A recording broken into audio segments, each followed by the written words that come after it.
U.S. military names 6 killed in plane crash. As Iran war enters third week, the conflict in the Middle East has entered a third week, with Israel announcing a barrage of new strikes on western Iran on Sunday, while the U.S. Defense Department released the names of 6 service members who died when their military refueling aircraft crashed.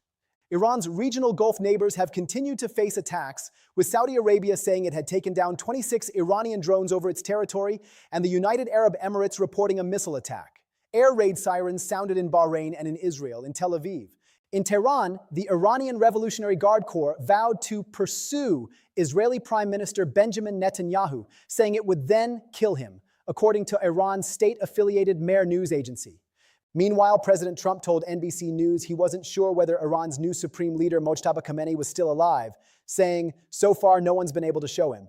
Defense Secretary Pete Hegseth said Friday Khamenei, who was appointed a week ago after Israeli strikes killed his father at the beginning of the war, had been wounded. Trump also told the network that several U.S. allies had responded to his call for help to defend the vital economic waterway, the Strait of Hormuz, though he didn't name them, and none have publicly agreed to assist. 6 deceased U.S. service members identified. The Defense Department identified 6 American service members who died on March 12th when their KC-135 refueling plane crashed over western Iraq.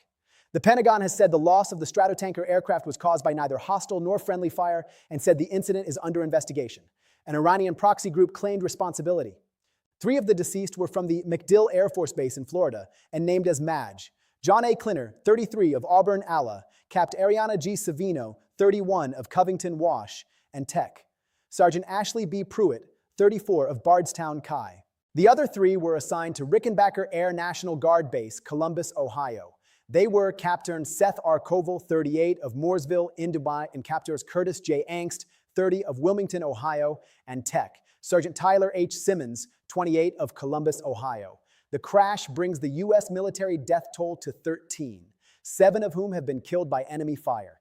8 U.S. service members have been severely injured, according to the Pentagon. IDF launches fresh attacks on Iran, Lebanon.